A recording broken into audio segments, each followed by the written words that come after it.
Atreus, our next battle. It'll be the toughest one yet. We must start training. Are you ready? Father.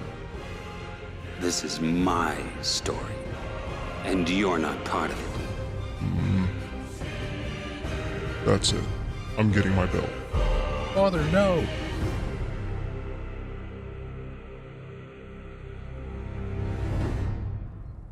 How's it going? My name is Mir, and today we're going to be looking at the newly added photo mode in God of War Ragnarok.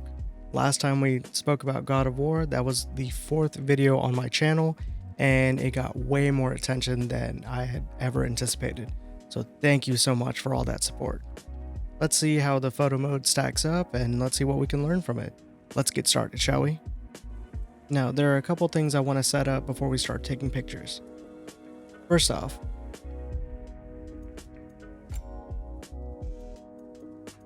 go into the settings, go into the graphics mode, and change it to favorite quality. Since we're taking pictures, we're not really focused on the frame rate and so on. We want the highest quality picture as possible. And second, we're going to be sticking to the beginning of the game over by Kratos' house.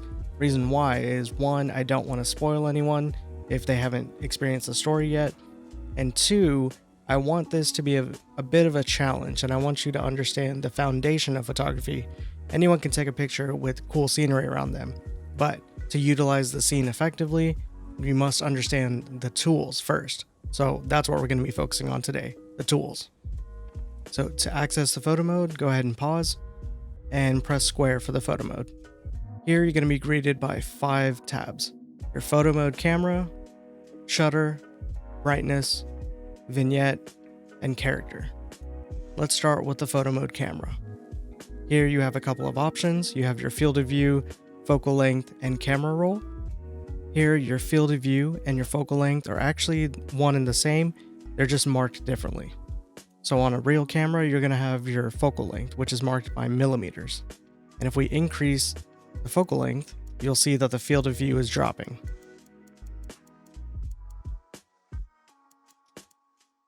And if you decide to change your field of view, it'll change your focal length.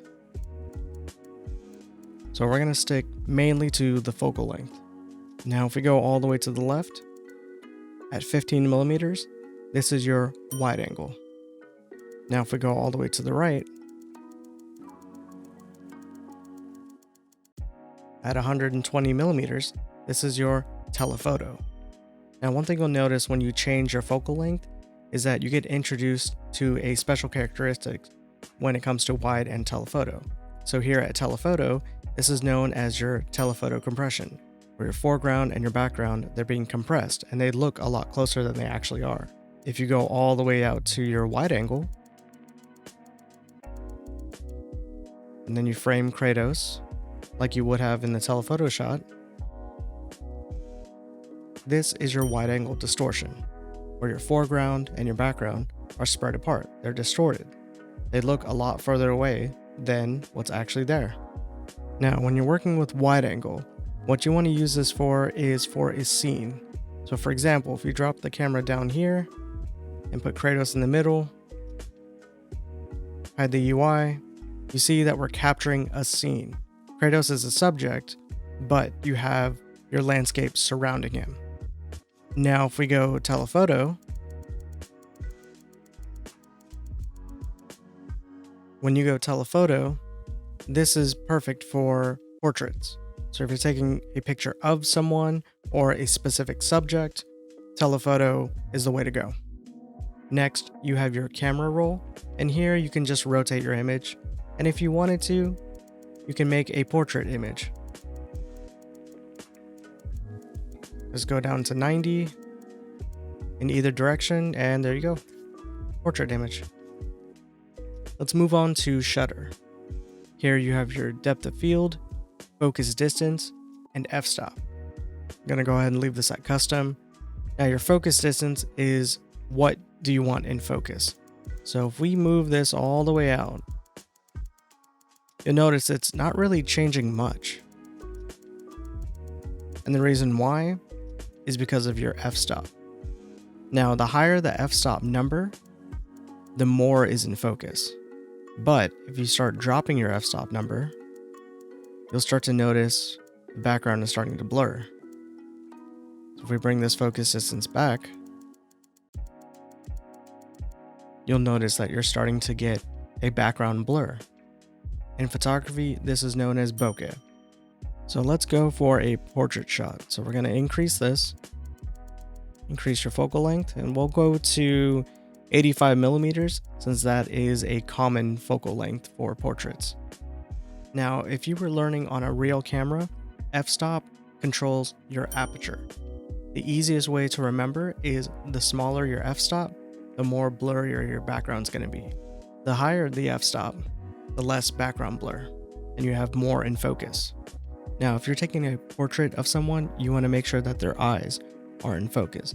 And to make sure that they're in focus, what I would suggest is that you take your f-stop, put it all the way at 1.4, and adjust your focus distance. Move it until the eyes are in focus, and then from there, adjust your f-stop until the rest of the subject is in focus. And keep going and adjust it to however you want the background blur to be.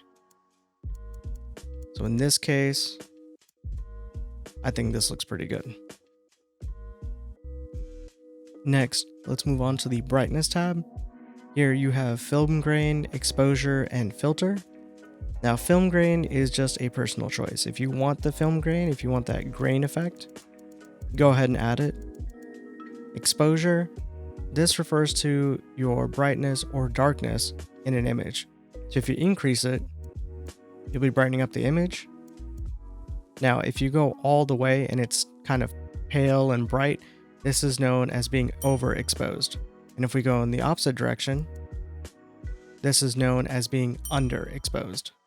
Really, at the end of the day, this is your image, and you get to choose how you want it. Do you want it properly exposed, underexposed, or overexposed? That's up to you. Next, you have filters. Here, you have a bunch of different stylized pictures if you want something cool, if you want a Kratos themed filter, and so on if you want one with vibrant colors. There's a lot of unique filters in here. And the nice thing is that you can adjust the filter intensity. So if you think, okay, maybe this filter is a little too strong, you can tone it back and adjust it to your liking.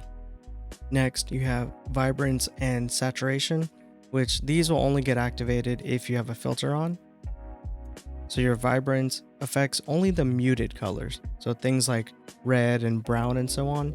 If we start removing the vibrance, you'll notice that the colors on Kratos are starting to go away, but the blue in the background still remains.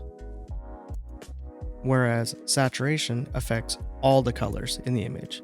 So if we start removing the saturation, you'll notice that all the color is getting sucked out of the image. Use the vibrance and saturation as a way to balance the colors to your liking. Next, you have a vignette, and if you turn this on, you'll have an oval that covers up the edges of the image. Now, by default, the intensity and fall off are maxed out. The vignette intensity refers to just how much of the vignette do you want active, whereas the vignette fall off refers to how big or small the oval is. What I would suggest is have your intensity all the way maxed out, adjust your fall off to where you want your vignette, and then adjust the intensity from there. Use a vignette as a way to focus someone's eyes to the center of the image. It's not always necessary, and just know that it's a make or break situation with images. So experiment with a vignette and see what you come up with. Next, you have a border, and in here, you have cinematic looking borders, but there are also very artistic and stylized ones as well. Personally, I like this Film Gate Cine border. Really gives it that cinematic look. Next, you have a logo, and you have 9 dedicated spots where you can put this logo. Next, you have your character tab, and here you can turn on or off any character that's on screen. You can hide Kratos, any companions, or any other characters. You can also change the facial expressions of Kratos Freya, and Atreus as well. Now that we know how to use the photo mode, let's see what examples we can come up with.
Hopefully you found this guide useful, and if you have any questions, please don't be afraid to ask.